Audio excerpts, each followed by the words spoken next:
On Monday the 11th of April 2016, the Airfields of Britain Conservation Trust travelled to Smith's Lawn in Windsor Great Park to unveil a memorial marker commemorating the former airfield there.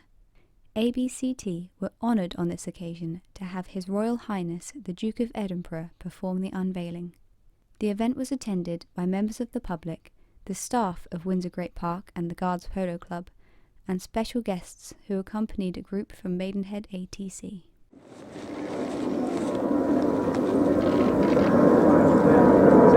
Kenneth Bannerman, Director General of the Trust. Yes. This is our 54th memorial. We're moving it. 54th. Yes, Royal Highness, good morning. Ed Andrews, our trustee.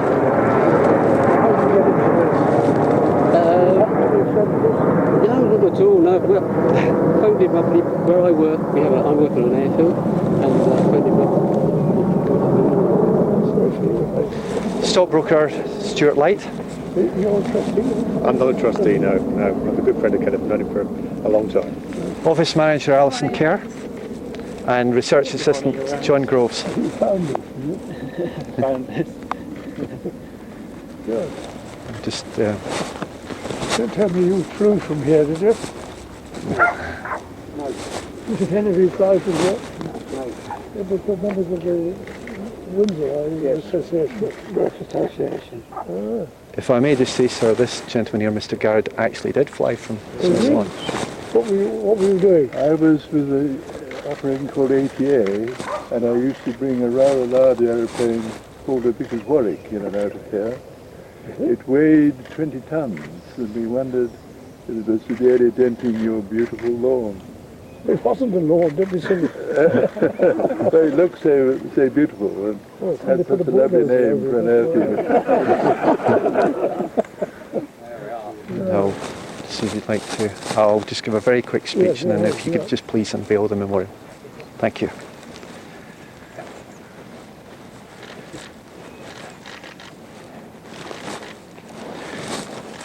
Your Royal Highness, ladies and gentlemen, thank you all very much for attending, and special thanks to everyone at the Crown Estate for all their assistance, very much appreciated. I'm Kenneth Bannerman, the founder and leader of the Airfields of Britain Conservation Trust, or ABCT, which is the world's first national charity of its kind. Smith's Lawn Airfield has an extremely interesting history. It dates from the 1920s. And by the end of that decade, it began its long association with the royal family. In 1936, the landing area was significantly enlarged. One of the main drivers behind this plan was airfield genius Colonel John Turner, who later became best known for being the pioneer of Britain's decoy airfields in World War II. In the conflict itself, Smith's Lawn had a remarkably varied career and played a major part in winning the conflict. It was a mixture of an aircraft production factory site, also used for RAF flying training, and Americans used transports here. So this was a really busy place in World War II. And we're delighted, apart from anything else, to have with us Mr. Peter Garrett, who actually flew from here in 1944. He's a very good friend of the charity. In the summer of 1945, the airfield closed and was handed over to the ownership of His Majesty King George VI. All the hangars and other buildings that had been created here in wartime were very quickly removed. But even though nothing remains today, Smith's Lawn Airfield remains an extremely important place in various ways. But then all of our airfields are very important. And that's why we can only ask you to just do, within reason, everything you possibly can to help these really great places after all they've done for us. Because if nothing else, they greatly facilitate our everyday lives in a multitude of ways. That wasn't quite the end of the story. And this is where His Royal Highness enters the story. Because several years after the airfield closed, His Royal Highness gained special permission to fly from here at the turn of 1952-53. Indeed, he made his first solo flight here a few days before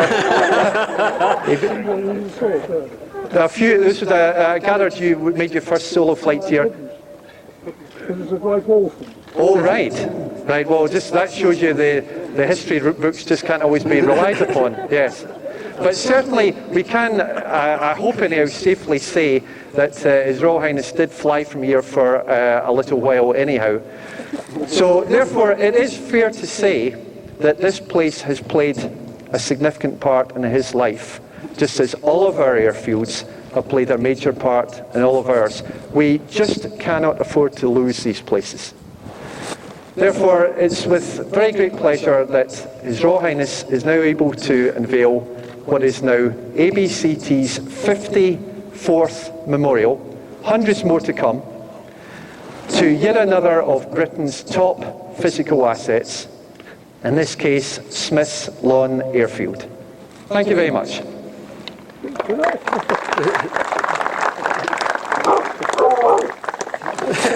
Can I just either add to or correct what it's read? What else do you want to do? That's it on now. That's it off. That's it on. Anyway, the point is that this was an open space. It's called Smith's Lawn because the Duke of Cumberland, who lived at Cumberland Lodge, bred and trained racehorses, and Barnard Smith was his trainer, and he exercised his horses on this area. That's why it's called Smith's Lawn. Now, this thing is called Flying Barn Cottage. It's got nothing to do with flying. It was in the 18th century. They had things called flying barns. They were on wheels, and they wheeled them about to wherever they were needed. And curiously enough, there was one here for a long time, and this cottage was built, and it was called Flying Barn Cottage. Nothing to do with the airfield, nothing to do with flying. I think you might like to know that. And the other thing is that the Americans were at the bottom end, at the far end down there. And originally, the road goes across the lawn, down the length of the lawn, had an avenue of trees on it. And when the Prince of Wessex, who became King Edward VIII, and later Duke of Windsor, he started to fly and cast his eyes on this place and had the trees cut down so that it could be turned into and it was entirely for his benefit, it wasn't for anybody else. So it was taken over from the Crown Estate, had nothing to do with the King, well, like this, during the war, and it was in the possession of the Crown Estate all the time. And he's runs the place, so that you better thank him for being allowed to put this here. Yes. Thank you very much. Thank you.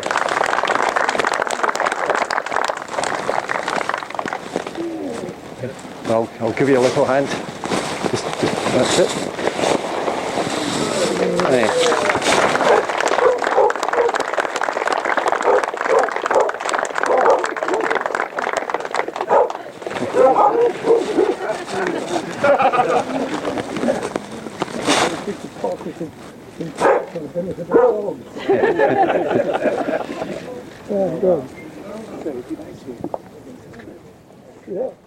After ABCT's latest memorial unveiling, the Duke of Edinburgh spent some more time talking to several veterans standing nearby about Smith's Lawn Airfield. They included members of the Windsor and Eton branch of the Royal Air Forces Association, one of whom served as a crew member whilst flying Lancasters. Nearby stood Peter Garrard, Commodore of the Air Transport Auxiliary Association, the same age as His Royal Highness, and who clearly fascinated him with how he flew from the airfield during 1944 in a Vickers Warwick. Secretary of the association John Webster was available on hand close by with a photograph of the same aircraft type to further illustrate this point. His Royal Highness, through his own flying experience from Smith's Lawn in the early 1950s, seemed to be very sure of its runway layout, historical involvement with other places including Weybridge, and associated facts such as available hangarage. After talking at length to the veterans, the Duke moved on to speak with a group from several Air Training Corps units. Numbers 153 from Slough, 155 from Maidenhead, and 459 from Windsor. Finally, he went on to converse with an old royal family acquaintance, former Constable and Governor of Windsor Castle and patron of the Airfields of Britain Conservation Trust, Air Marshal Sir Ian McFadden, and subsequently some members of staff from the Windsor element of the Crown Estate. You never came anywhere near him. Not to labs, no, I fear not. London zone over around here. It was quite old time anyway. It was our fair, yeah. I've seen the picture of your film where you're taking off the white orphan and your chipmunk. Oh, very good. Carol Gordon was your instructor, I think. He was, yes. Yes. And I get a Christmas card from him. He's still alive, isn't he? But he very recently. Yeah, good, yeah. This is all your lot, is it? This is quite a few. He's getting off mowing or something. Yeah, for a while. It's amazing how many turn up there and it's hours work. Well, this is lease off your hand.